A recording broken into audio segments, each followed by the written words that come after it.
Hello ನಮಸ್ಕಾರ ಸ್ನೇಹಿತರೆ. ಏನಿದು ತಾಂಡವ್ ಕೊಟ್ಟಂಥ ಟ್ವಿಸ್ಟ್ಗೆ ಶ್ರೇಷ್ಠ ಬೀಳ್ತಿದ್ದಾಳೆ ಹಟ್ಟಕ್ಕೆ. ಹಾಗಾದರೆ ಇಲ್ಲಿ ಭಾಗ್ಯ ಆಗ್ತಿರೋ ಮಗಳಿಗೆ ಚಾಲೆಂಜನ್ನು ಈ ಕಡೆ ತಾಂಡವ್ಗೆ ಅನುಮಾನ ಬರಲೇ ಇಲ್ವಾ? ಹಾಗಾದರೆ ಆಗಿದ್ದೇನು ಆಗ್ತಿರುವುದೇನು ತಿಳ್ಕೊಬೇಕು ಅಂದರೆ ಈಗಲೇ ನಮ್ಮ ಈ ಚಾನಲ್ನ ಸಬ್ಸ್ಕ್ರೈಬ್ ಮಾಡಿ, ಹಾಗೆ ಒಂದು ವಿಡಿಯೋವನ್ನು ಪೂರ್ತಿಯಾಗಿ ನೋಡಿ. ಇಲ್ಲಿ ಸಂಭ್ರಮ ಸಡಗರ ಮನೆ ಮಾಡಿದೆ, ಆದರೆ ಶ್ರೇಷ್ಠಾಗೆ ಗೊತ್ತಾಗಬಾರ್ದ ಸತ್ಯ ಗೊತ್ತಾಗ್ಬಿಟ್ಟಿದೆ. ಈ ವಿಷಯನ ತಾಂಡವ್ಗೆ ತಿಳಿಸಲೇಬೇಕು ಅಂತ ಶ್ರುತಸತ್ತವಾಗಿದ್ದಾಳೆ. ಆದರೆ ಇಲ್ಲಿ ಎಲ್ಲರೂ ಕೂಡ ಊಟ ಕೂತ್ಕೊಂಡಿದ್ದಾರೆ. ಈ ಕಡೆ ತಾಂಡವ್ ಮೀಟಿಂಗಿಗೆ ಹೋಗ್ತೀನಿ ಅಂದರೂ ಕೂಡ ಬಿಡ್ತಾ ಇಲ್ಲ. ನಂತರ ಈ ಕಡೆ ಭಾಗ್ಯ ಕೈಯಿಂದ ಊಟ ಬಡಿಸಲಾಗುತ್ತೆ. ನಂತರ ತಾಂಡವ್ಗೆ ಗಿಫ್ಟನ್ನು ಕೊಟ್ಟು ಆ ಗಿಫ್ಟನ್ನು ಭಾಗ್ಯ ಕುತ್ತಿಗೆಗೆ ಹಾಕೋ ರೀತಿ ಮಾಡ್ತಾರೆ. ತಾಂಡವೇ ಭಾಗ್ಯ ಕುತ್ತಿಗೆಗೆ ಚೈನ್ ಹಾಕ್ತಾರೆ. ಈ ಒಂದು ಟೈಮಲ್ಲಿ ಶ್ರೇಷ್ಠ ತಾಂಡವ್ ಶ್ರೇಷ್ಠನ ನೋಡಿ ಹಾಗೆ ಬೆರಗಾಗ್ತಿದ್ದಾರೆ. ನಂತರ ಎಲ್ಲವೂ ಕೂಡ ಆದ ನಂತರ ಎಲ್ಲರೂ ಕೂಡ ಊಟ ಕೂತ್ಕೋತಾರೆ, ಊಟ ಮಾಡ್ತಾರೆ. ನಂತರ ತಾಂಡವ್ ಸಾಕು ಅಂತ ಹೇಳಿ ಎದ್ದು ಹೋಗ್ತಾನೆ. ಕೈ ಹ್ಯಾಂಡ್ ವಾಶ್ ಮಾಡ್ಕೊಳ್ಳೋಕ್ಕೆ ಹೋದಾಗ ಶ್ರೇಷ್ಠ ಮೆಸೇಜ್ ಬರುತ್ತೆ. ಏನದು ಈ ಶ್ರೇಷ್ಠ ಈಗಲೂ ಕೂಡ ಮೆಸೇಜ್ ಮಾಡಿ ಟೆರೆಸ್ ಮೇಲೆ ಬಾ ಅಂತಿದ್ದಾಳಲ್ಲ, ಹುಡುಗೇನು ತಲೆ ಕೆಟ್ಟಿದ್ಯಾ ಅಂತ ಅಂದ್ಕೊಂಡು ತಾಂಡವ್ ಟೆರೆಸ್ ಮೇಲೆ ಹೋಗ್ತಾನೆ. ಶ್ರೇಷ್ಠ ಕೂಡ ಟೆರೆಸ್ ಮೇಲೆ ಹೋಗಿದ್ದಾಳೆ. ಇದೆಲ್ಲ ಆಗ್ತಾ ಇದ್ರೆ ಈ ಕಡೆ ಎಲ್ಲರೂ ಕೂಡ ಎಲೆ ಹಡ್ಕ ಹಾಕ್ಕೊಂಡು ಕೂತ್ಕೊಂಡಿದ್ರೆ ದೊಡ್ಡವರೆಲ್ಲ ಈ ಕಡೆ ಗುಂಡಣ್ಣನ ಕೈ ಮಾತ್ರ ಅಲ್ಲೂ ಕೂಡ ಆಟ ಆಡ್ತದೆ. ನಂತರ ಇದೆಲ್ಲವೂ ಕೂಡ ನೆನೆಸ್ಕೊಂಡಿದ್ದೆ, ಇಷ್ಟೆಲ್ಲ ಆಗಿದ್ದು ಖುಷಿ ತರಿಸ್ತದೆ, ಇದೆಲ್ಲ ಈ ರೀತಿ ಆಗತ್ತೆ ಅಂತಲೇ ಅಂದ್ಕೊಂಡಿರಲಿಲ್ಲ ಅಂತ ನೆಮ್ಮದಿ ಪಟ್ಕೋತಾ ಇದ್ರೆ ಸುನಂದ್ ಅವರು ಈ ಕಡೆ ಕುಸುಮ ಬರ್ತಾರೆ. ಖುಷಿಯಿಂದ ಯಾವುದೋ ಒಂದು ಬಟ್ಟೆ ಬ್ಯಾಗ್ನ ತೊಗೊಂಡು ಬಂದು ಪೂಜಾ ಇದನ್ನು ತಗೋ, ಇದು ನನ್ನ ಕಡೆಯಿಂದ ನಿನಗೋಸ್ಕರ, ನನಗೆ ನಿನ್ನ ಬಗ್ಗೆ ತುಂಬಾ ಲವ್ ಆಗಿಬಿಟ್ಟಿದೆ, ಖುಷಿ ಆಗಿಬಿಟ್ಟಿದೆ ಅಂತ ಕೊಡ್ತಾರೆ. ಓಪನ್ ಮಾಡಿ ನೋಡಿದ್ರೆ ಡ್ರೆಸ್, ಅದೇ ನೀವು ನನಗೆ ಡ್ರೆಸ್ ಕೊಟ್ರ ಅಂದಾಗ ಹೌದು. ಏನಿದು ಇತ್ತೀಚೆಗೆ ಲವ್ ಜಾಸ್ತಿ ಆಗಿಬಿಟ್ಟಿದೆಯಲ್ಲ ಅಂದಾಗ ಹೌದು, ನನಗೆ ಒಮ್ಮೊಮ್ಮೆ ಲವ್ ಜಾಸ್ತಿ ಆಗಿಬಿಡುತ್ತೆ. ಇಷ್ಟು ದಿನ ಸುನಂದ್ ಅವ್ರಿಗೆ 3 ಮಕ್ಕಳಲ್ಲಿ ನನ್ನ ಕಣ್ಣ ಕಾಣಿಸ್ತದೆ ಇಬ್ಬರು, ಭಾಗ್ಯ ಮತ್ತು ಲಕ್ಷ್ಮಿ. ಇವರಿಬ್ಬರು ಅವ್ರ ಅಪ್ಪನ ಥರ, ಈ ಪೂಜಾ ಅವ್ರ ಅಮ್ಮನ ಥರ.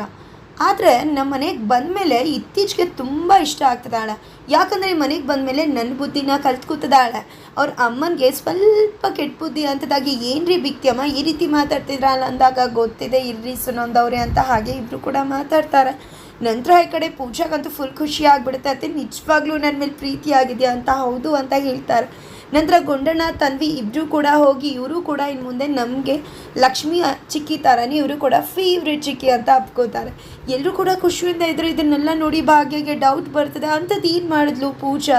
ಇಷ್ಟು ದಿನ ಪೂಜಾ ಕಂಡ್ರೆ ಆಗ್ತಾ ಇರಲಿಲ್ಲ, ಆದರೆ ಇಷ್ಟೆಲ್ಲ ಅತ್ತೆ ಹೋಗ್ಲುತ್ತಿದ್ದಾರೆ ಅಂದರೆ ಏನು ಮಾಡಿರ್ಬೋದು ಪೂಜಾ ಅಂತ ಅನ್ನಿಸ್ತದೆ. ಈ ಕಡೆ ಕೇಳ್ತಿದ್ದಾಗೆ ಎಲ್ಲರೂ ಕೂಡ ಬೆಪ್ಪಾಗ್ತಿದ್ದಾರೆ, ಏನು ಮಾತಾಡಬೇಕು ಅಂತ ಗೊತ್ತಾಗ್ತಿಲ್ಲ.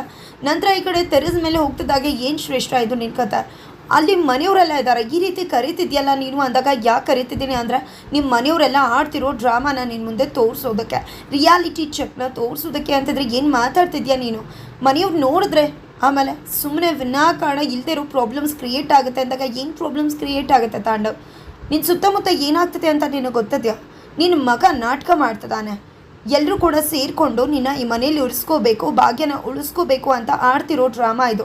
ನಿನ್ನ ಮಗನಿಗೆ ಹುಷಾರಿಲ್ಲ ಅಂತ ನೀನು ಈ ಮನೇಲಿ ಉಳ್ಕೊಂಡೆ, ಆದರೆ ನಿನ್ನ ಮಗ ಆರಾಮಾಗೇ ಇದ್ದಾನೆ, ಖುಷಿಯಾಗೇ ಇದ್ದಾನೆ, ಅವ್ನಿಗೆ ಯಾವುದೇ ಮೂರ್ಛೆ ರೋಗ ಏನೂ ಕೂಡ ಇಲ್ಲ ಅಂತದಾಗಿ ಏನು ಮಾತಾಡ್ತಿದ್ದೆ ಶ್ರೇಷ್ಠ ಅಂದಾಗ ಹೌದು, ನನ್ನ ಕಿವಿಯಾರೆ ನಾನೇ ಕೇಳಿಸ್ಕೊಂಡಿದ್ದೀನಿ. ಅವತ್ತು ಕೂಡ ರೆಸಾರ್ಟಲ್ಲಿ ಇದನ್ನೇ ಮಾತಾಡಿದ್ದು, ಇವತ್ತು ಕೂಡ ಅದನ್ನೇ ಮಾತಾಡಿದ್ರು, ನನ್ನ ಕಿವಿಯಾರ ನಾನೇ ಕ್ಲಾರಿಟಿ ತೊಗೊಂಡಿದ್ದೀನಿ ಅಂತ ಹೇಳ್ತಿದ್ದಾಳೆ. ಏನು ಮಾತಾಡ್ತಿದ್ಯಾ? ಸುಮ್ಮನೆ ವಿನಾಕಾರಣ ನನ್ನ ಮಗನ ಬಗ್ಗೆ ಆ ರೀತಿಯೆಲ್ಲ ಮಾತಾಡಬೇಡ. ಅದು ಚಿಕ್ಕ ಮಗು, ಸರಿಯಾಗಿ ಹೋಮ್ವರ್ಕ್ ಮಾಡಿಲ್ಲ ಅಂದರೆ ಸುಳ್ಳು ಹೇಳೋಕ್ಕೆ ಬರಲ್ಲ. ಪ್ರೈಮರಿ ಸ್ಕೂಲು ಓದ್ತಿದ್ದಾನೆ, ಅವ್ನು ಸುಳ್ಳು ಹೇಳ್ತಿದ್ದಾನೆ ಅಂತ ಹೇಳ್ತಿದ್ಯಲ್ಲ ಅಂದಾಗ ನಿಜವಾಗ್ಲೂ ಹೇಳ್ತಿದ್ದೀನಿ ಅಂತ ಹೇಳ್ತಿದ್ದಾಗ ಕಪ್ಪಾಳಕ್ಕೊಂದು ಬಾರಿಸೇ ಬಿಡ್ತಾನೆ ತಾಂಡವ್.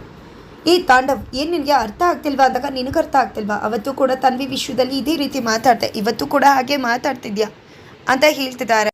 ಅವತ್ತು ಕೂಡ ನೀನು ಮಾತು ಕಟ್ಕೊಂಡು ತನ್ವಿನ ಬೈದು ಇನ್ನೇನು ತನ್ವಿನೇ ಕಳ್ಕೊಂಬಿಡ್ತದೆ. ಈಗ ನನ್ನ ಗುಂಡಣ್ಣನ ಮೇಲೆ ಹೇಳ್ತಿದ್ಯಾ ನನ್ನ ಮಗನೂ ಕಳ್ಕೊಂಬಿಡ್ಬೇಕು ಅಂತ?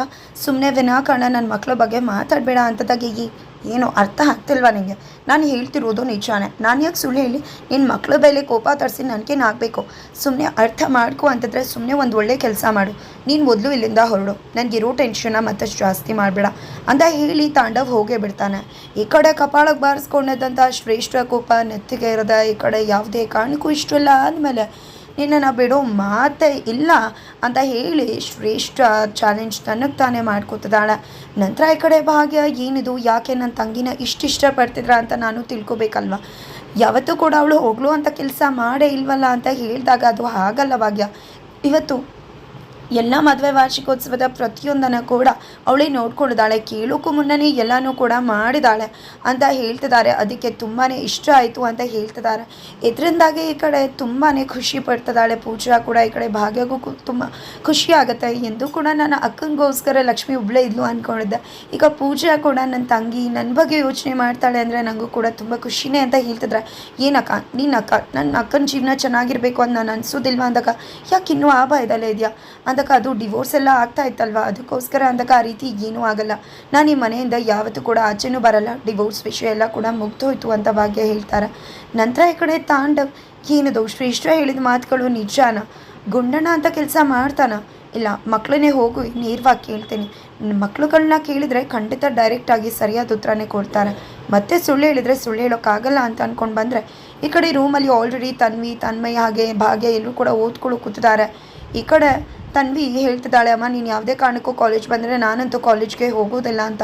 ಕಾಲೇಜು ಅಂದಾಗ ಅಮ್ಮ ಅಜ್ಜಿ ಹೇಳಿದ್ರಲ್ವ, ನೀನು ಕೂಡ ನನ್ನ ಜೊತೆ ಕಾಲೇಜಿಗೆ ಬರ್ತೀಯಾ ಅಂತ. ಈಗಲೇ ಹೈಸ್ಕೂಲಲ್ಲಿ ಕಷ್ಟಪಟ್ಟು ಬರ್ತಿದ್ದೀನಿ, ಎಲ್ಲರೂ ಕೂಡ ಆಡ್ಕೋತಾರೆ ಅಂತಿದ್ರೆ, ಅಮ್ಮ ಬಂದರೆ ಎಷ್ಟು ಚೆನ್ನಾಗಿರುತ್ತೆ ಗೊತ್ತಾ ಅಂತ ಹೇಳಿ ಗುಂಡಣ್ಣ ಹೇಳ್ತಿದ್ರೆ, ನಿನಗೇನೂ ಚೆನ್ನಾಗಿರ್ಬೋದು, ನನಗೆ ಅಲ್ಲಿ ರಿಚಿಟ್ ಆಗೋದು ಅಂತ ಹೇಳ್ತಿದ್ದಾರೆ.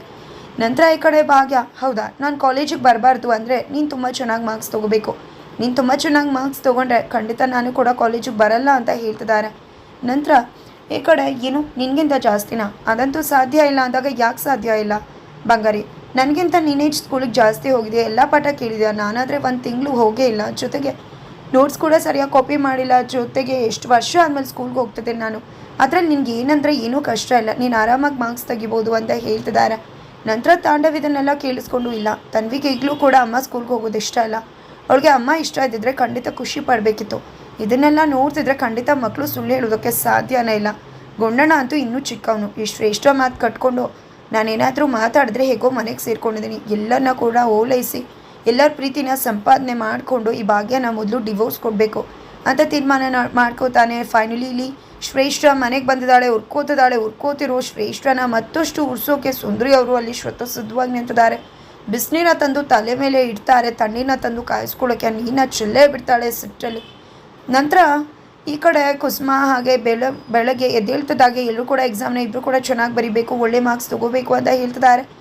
ಇಲ್ಲಿ ತನ್ವಿ ಹಾಗೆ ಭಾಗ್ಯ ಇಬ್ಬರು ಕೂಡ SSLC ಎಕ್ಸಾಮ್ಸ್ನ ಬರೆಯೋದಕ್ಕೆ ಸ್ಕೂಲ್ಗೆ ಹೋಗ್ತಿದ್ದಾರೆ. ಈ ಕಡೆ ಸ್ಕೂಲ್ಗೆ ಹೋಗೋಷ್ಟರಲ್ಲಿ ಆಟೋವೆಲ್ಲ ಇಟ್ಕೊಂಡು ತಡ ಆಗುತ್ತೆ, ನಾನು ಹಾಗೆ ಹೋಗ್ತಿದ್ದೀನಿ, ನಿಮ್ಮನ್ನು ಹಾಗೆ ಡ್ರಾಪ್ ಮಾಡ್ತೀನಿ ಅಂತ ತಾಂಡವೇ ಹೇಳ್ತಿದ್ದಾನೆ. ಇದನ್ನು ಕೇಳಿಸ್ಕೊಂಡು ಎಲ್ರಿಗೂ ಶಾಕ್ ಆ್ಯಂಡ್ ಖುಷಿ ಆಗ್ತದೆ. ಫೈನಲಿ ಇಲ್ಲಿ ತಾಂಡವ್ ನಾಟಕ ಮಾಡ್ತಿದ್ದಾನೆ. ಮತ್ತೆ ಈ ಕಡೆ ಎಲ್ಲರೂ ಕೂಡ ನಿಜ ಅನ್ಕೋತಿದ್ರೆ, ಈ ಕಡೆ ಭಾಗ್ಯನ ದೂರ ಮಾಡಬೇಕು ಅಂದರೆ ಎಲ್ಲರ ಪ್ರೀತಿನ ಗಳಿಸ್ಕೊಳ್ಳೋದು ತಾಂಡವ್ ಉದ್ದೇಶ ಆಗಿರೋದ್ರಿಂದ ಈ ಕಡೆ ಭಾಗ್ಯನ ತನ್ವಿನ ಕರ್ಕೊಂಡು ಹೋಗ್ತಿದ್ದಾರೆ. ಜೊತೆಗೆ ಮಗಳು ಎಕ್ಸಾಮ್ ಕೂಡ ಇರೋದ್ರಿಂದ ಆಗಿದ್ರೆ ಮುಂದೆ ಹೋಗಬೇಕು ಅಂದರೆ ಮುಂದಿನ ವಿಡಿಯೋಗೋಸ್ಕರ ವೇಟ್ ಮಾಡೋದನ್ನು ಮರಿಬೇಡಿ.